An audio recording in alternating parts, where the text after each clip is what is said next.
Friends, light के chapter number 9 के part 13 में हम करने वाले हैं इन सभी की डेफिनेशन और साथ ही इन जो आंखों के दोष होते हैं उन दोष को यहाँ पे हम वर्णन से पढ़ेंगे। चलिए फ्रेंड्स शुरू करते हैं। तो सबसे पहले मैंने यहाँ पे एक नेत्र बना दिया है। इस नेत्र को आप साइड में से देख पा रहे हो तो ये आपको ऐसा दिखेगा। ठीक है फ्रेंड्स, अब इसमें देखो सबसे पहले तो ये इसमें ये वाला जो भाग है, ये वाला भाग, ये इसका भाग है, ये कहलाता है रेटिना। क्या कहलाता है? रेटिना। और ये जो मैंने गोला बनाया ये कहलाता है लेंस। ये क्या कहलाता है? लेंस, जो हमारी आंखों में पाया जाता है। और इस लेंस की खास बात क्या है? ये एक पारदर्शी लेंस होता है जो उत्तकों का बना होता है, टिश्यू से बनता है। बोल रहे हैं कि मांसपेशी द्वारा, क्योंकि मांसपेशी इसको कवर करती है, मांसपेशी यहाँ पे लगी होती है, तो बोल रहे हैं मांसपेशी द्वारा अभिनेत्र लेंस की फोकस दूरी को समायोजित करने की क्षमता लेंस की समंजन क्षमता कहलाती है, या नेत्र की समंजन क्षमता कहलाती है। दोबारा सुनना, क्या बोल रहे हैं कि भाई मांसपेशी द्वारा, ये मांसपेशी क्या करती है? इस लेंस में दबाव डालती है, इस लेंस को प्रेस भी करती है, फिर इस लेंस को ढीला छोड़ती है। जैसे हम, क्योंकि वक्रता जब तक बढ़ेगी घटेगी नहीं, तो तब तक हमें पास की वस्तु दूर की वस्तु दिखाई नहीं दे पाएगी। जैसे आप पास की वस्तु को अचानक देख सकते हो, फिर अचानक से दूर की वस्तु को देख सकते हो। ये तभी संभव है जब मांसपेशियां उस लेंस को प्रेस करें, और जब इसको ऐसे प्रेस करेगी, दबाएगी, तो फिर क्या होगा? इसकी वक्रता त्रिज्या में कमी आएगी।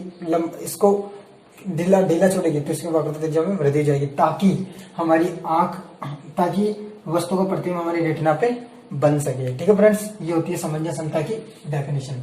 दूसरा आता है अल्पतम दूरी। अल्पतम दूरी क्या बताएंगे? कि भाई वह न्यूनतम दूरी जिससे एक स्वच्छ नेत्र उस वस्तु को प्रतिबिंब रेटिना पे बना सके। ठीक है फ्रेंड्स, एक क्या बोलेंगे कि भाई एक वह न्यूनतम दूरी जिसका प्रतिबिंब एक स्वच्छ नेत्र रेटिना पे बना सके, स्वच्छ नेत्र रेटिना के ऊपर उसको प्रतिबिंब बना सके, तो उस न्यूनतम दूरी को हम बोलते हैं अल्पतम दूरी, और इसे सामान्यतः स्मॉल डी से दिखाया जाता है।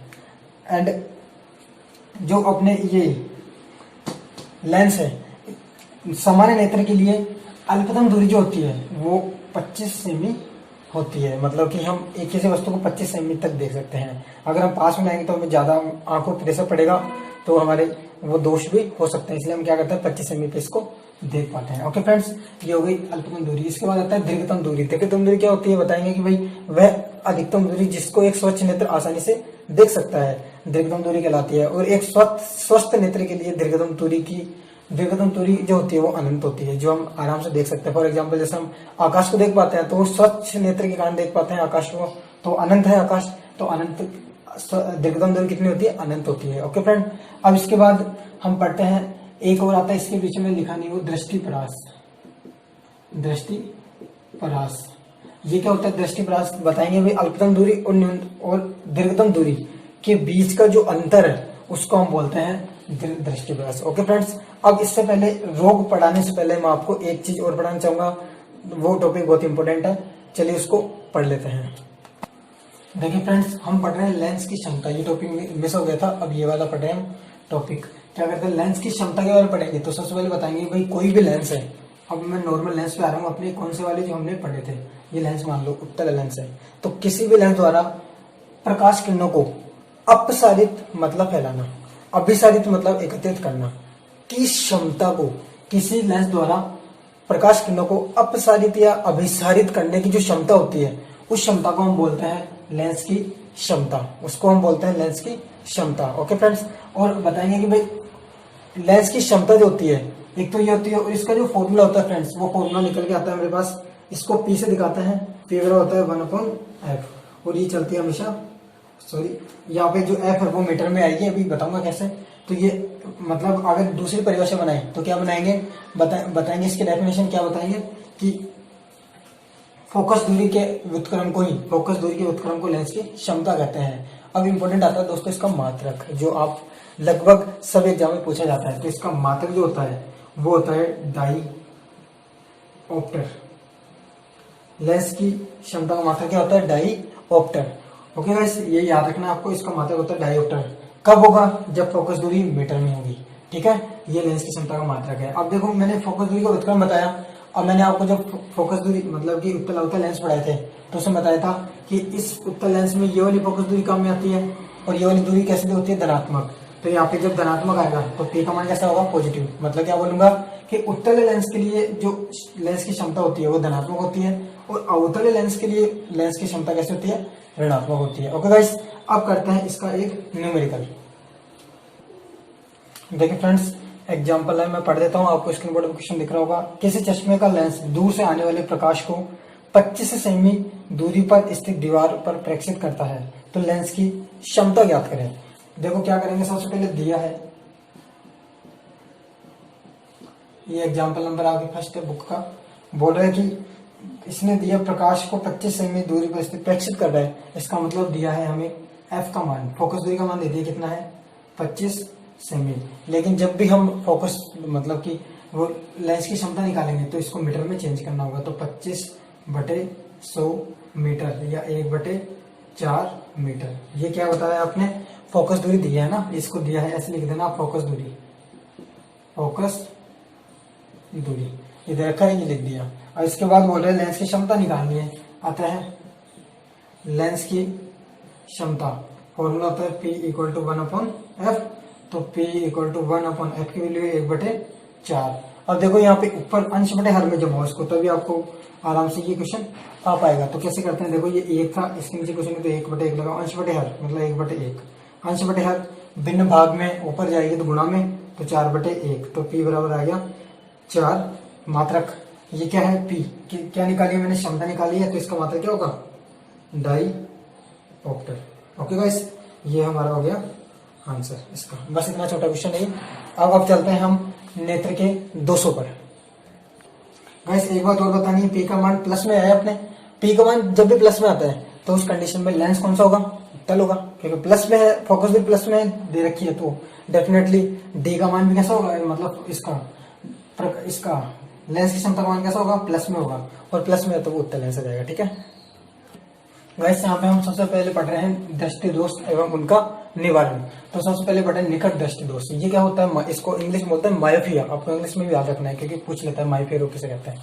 क्या बताएंगे, मायोपिया है इस दोष से पीड़ित व्यक्ति, मतलब ये होता है क्या, पहले बताएंगे।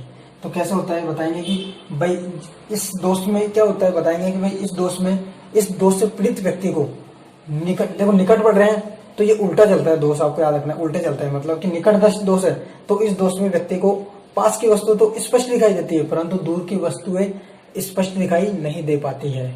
फॉर एग्जाम्पल, जैसे मैं मेरी बात करूं तो मेरा जो चश्मा है, ये आपको, ये जो मेरा चश्मा है ये निकट दृष्टि दोष का ही है, क्योंकि मेरा निकट दृष्टि दोष है। मुझे पास की वस्तु तो स्पष्ट दिखाई देती है बट दूर की वस्तु नहीं दे पाती है। तो इस कंडीशन में मायोपिया रोग का एग्जाम्पल होगा, इसमें मायोपिया होगा। और बताएंगे कि भाई इस रोग में क्या होता है कि भाई व्यक्ति का जो, इस रोग में होता क्या है, देखो मैं कंडीशन बताता हूँ, ये सामान्य नेत्र है, स्वच्छ नेत्र है। बताएंगे कि भाई जो मायोपिया रोग है, ये थोड़ा सा डायग्राम इसको बना देता हूँ मैं, 1 मिनट। और ये हमारा अभिनेत्र लेंस है, ठीक है। अब इसमें होता क्या है, बताएंगे कि भाई जो नेत्र है, उस नेत्र के अंदर जो प्रतिबिंब बनता है, इस रोग में व्यक्ति के नेत्र पर जो प्रतिबिंब बनता है वो पहले से बन जाता है। मतलब कि रेटिना, ये रेटिना है पूरा, इसको बोलते हैं रेटिना, इस रेटिना के पहले बन जाता है। मतलब बनना तो यहाँ पे चाहिए, जैसे इसके जैसे पहले डायग्राम जैसे पट्टी, ये प्रतिबिंब यहीं पे बन जाता है, यहाँ पे बन गया।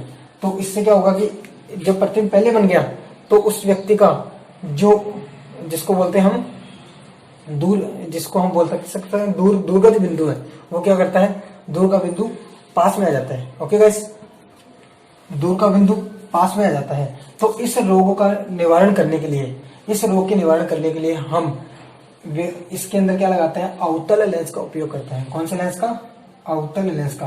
करते कैसे हैं, देखो ये मैं डायग्राम आपके ड्रा कर देता हूँ, अपने यहाँ पे कर देता हूँ मैं।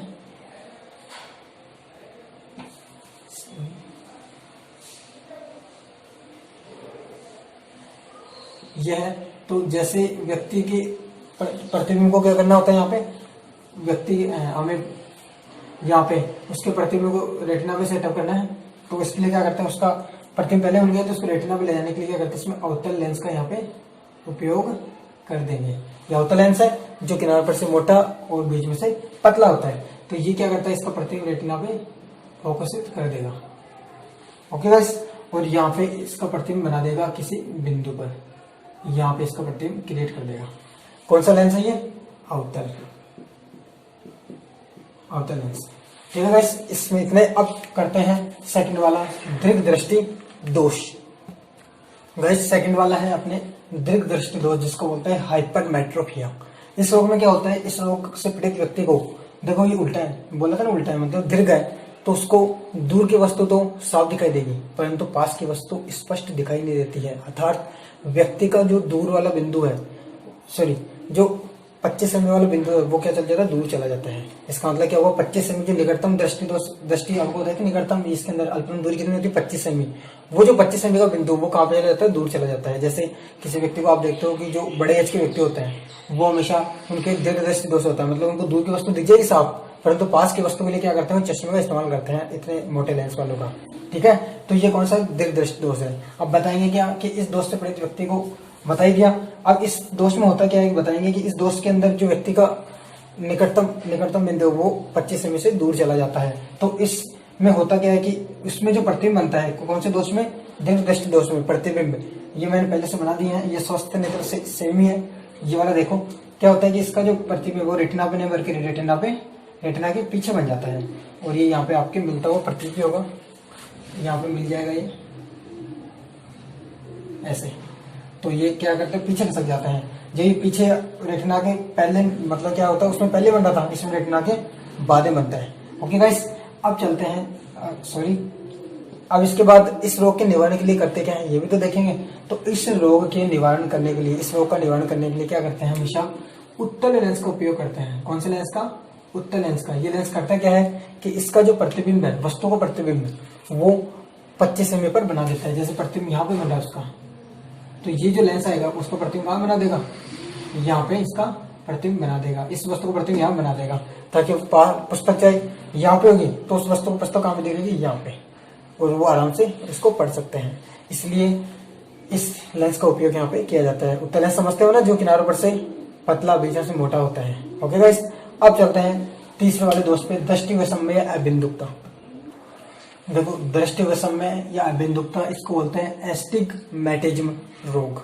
इसमें क्या होता है कि इस रोग से ये रोग होता है कैसे, ये बताएंगे। तो सबसे पहले बताएंगे कि ये रोग को, हमारी जो कॉर्निया होती है, कॉर्निया की गोलाई में अनियमितता के कारण ये रोग होता है।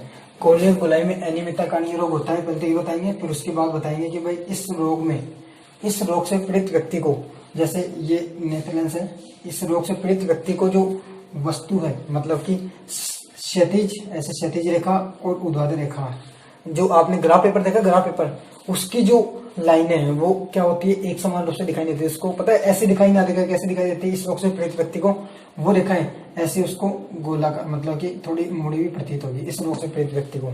मतलब कि क्षैतिज रेखाएं और ऊर्ध्वाधर रेखाएं एक साथ देखेंगे तो उसको वो रेखाएं सीधी ना दिख करके थोड़ी मुड़ी हुई प्रतीत होगी। तो इस रोग से पीड़ित व्यक्ति के अंदर ये इसके लक्षण है। अब बताएंगे कि भाई इस रोग को दूर कैसे किया जाता है। तो इस रोग को दूर करने के लिए यहाँ पे हम बात करते हैं, कौन सा वाला लेंस लेंगे पता है, ये वाला लेंस। और इस लेंस को बोलते हैं बेलनाकार लेंस। क्या बोलते हैं, बेलनाकार लेंस। इस रोग से पीड़ित व्यक्ति को कौन सा लेंस का उपयोग करते हैं, बेलनाकार लेंस का। ओके गाइस, अब पढ़ते हैं जरा दृष्टि दोष। नेक्स्ट है जरा दृष्टि दोष, इंग्लिश में बोलते हैं प्रेसबोपिया, ये लिखा हुआ प्रेसबोपिया। इस रोग में क्या होता है कि ये रोग होता है कैसे बताएंगे, जैसे जैसे आयु में वृद्धि होती जाती है, आयु बढ़ती जाती है, तो वैसे वैसे क्या होता है कि वही व्यक्ति की जो आंखें हैं, उसकी जो आंखों की मांसपेशियां, उनका लचीलापन कम होता है, हम भी जानते हैं। तो लचीलापन कम होता है तो क्या होता है कि जब जैसे बड़े एज के व्यक्ति होते हैं, फॉर एग्जाम्पल जैसे 50 प्लस या 60 प्लस के, तो उनके क्या होता है कि उनकी आंखें अचानक से, जैसे पास की वस्तु है, फिर इसके जस्ट बाद दूर के देखेंगे तो उनको कुछ समय तक दिखाई नहीं देगी दूर की वस्तु, या दूर की वस्तु से पास पे आएंगे तो उनको दिखाई नहीं देगी। क्यों, लचीलापन कम हो गया। इससे उनकी क्या है, अचानक से रेटिना पे प्रतिबिंब बनना थोड़ा मुश्किल हो जाता है। तो इस प्रकार का जो रोग होता है उसको हम बोलते हैं जरा दृष्टि। जरा ही जानते हो क्या मतलब, जरा का मतलब होता है बुढ़ापा। क्या होता है, बुढ़ापा। इसलिए आप उसको इसी शब्द से समझ लेना, ठीक है। दूरदर्शिता है, मतलब कि इस रोग के अंदर ही वो काम में, मतलब क्या होगा कि अचानक से प्रतिबिंब नहीं बन पाएगा। तो इसलिए यहाँ पे क्या करते हैं, इसलिए इस रोग को हम बोलते हैं जरा दृष्टि, क्योंकि ये बड़े लोगों की एज, बड़ी एज के जो लोग होते हैं उनके होता है। अब मैं क्या बता रहा हूँ, इस रोग के निवारण के लिए आपको याद रखना कौन कौन सी लेंस काम में लिया। इस रोग के निवारण करने के लिए हम करते हैं, कौन सा वाला लेंस काम में लेंगे, द्विफोकसीय लेंस। द्विफोकसीय लेंस का यहाँ पे उपयोग करते हैं। ओके गाइस, याद रखना आपको कौन सा द्विफोकसीय लेंस का यहाँ पे उपयोग करेंगे ताकि उनका प्रतिबिंब जल्दी से अचानक से क्या हो कि पास की वस्तु फिर अचानक दूर पे, फिर पास की फिर दूर पे, हम और आप लोग आराम से देख पाते हैं ये चीजें, लेकिन जो वृद्ध लोग होते हैं वो नहीं देख पाते हैं, इसलिए उनके ये रोग हो जाता है। अब लास्ट है गाइस मोतियाबिंद। गाइस देखिए मोतियाबिंद जो रोग है इसको बोलते हैं कैटरेक्ट।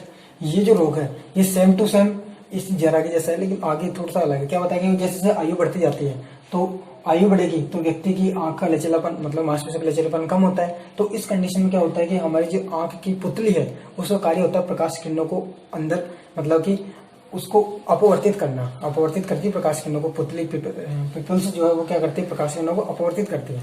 तो क्या बताएंगे कि भाई मोतियाबिंद रोग में क्या होता है कि प्रकाश किरणें जब आंख में प्रवेश करती है तो वो उसका पूर्ण रूप से अपवर्तन नहीं कर पाती और कुछ प्रकाश किरणों का परावर्तन कर देती है। इस रोग के अंतर्गत कौन सा रोग है, मोतियाबिंद के अंतर्गत, जिससे व्यक्ति को क्या अचानक से मतलब कि व्यक्ति को जो ऑब्जेक्ट है वो स्पष्ट दिखाई नहीं दे पाता है। तो इस प्रकार के दोष होते हैं उसको हम बोलते हैं मोतियाबिंद रोग। और इस रोग के निवारण करने के लिए बता रहे हैं कि भाई आजकल के जो मॉडर्न टाइम में हम देखते हैं कि उनके कृत्रिम लेंस लगाते हैं शल्य क्रिया द्वारा, मतलब कि सर्जरी द्वारा नए कृत्रिम लेंस लगा देते हैं। काफी डॉक्टर्स के बारे में सुनते हैं कि उनके मोतियाबिंद रोग को दूर करने का ये तरीका है शल्य क्रिया द्वारा। हम किसी भी शल्य क्रिया के द्वारा किसी भी व्यक्ति का जो ये रोग है मोतियाबिंद उसको दूर किया जा सकता है। ओके गाइस, इस वीडियो में इतना ही। ये करेंगे नेक्स्ट वीडियो में हम डिफरेंस करेंगे काल्पनिक और वास्तविक प्रतिबिंब में एंड उत्तल अवतल दर्पण और उत्तल अवतल लेंस में। नेक्स्ट वीडियो करेंगे।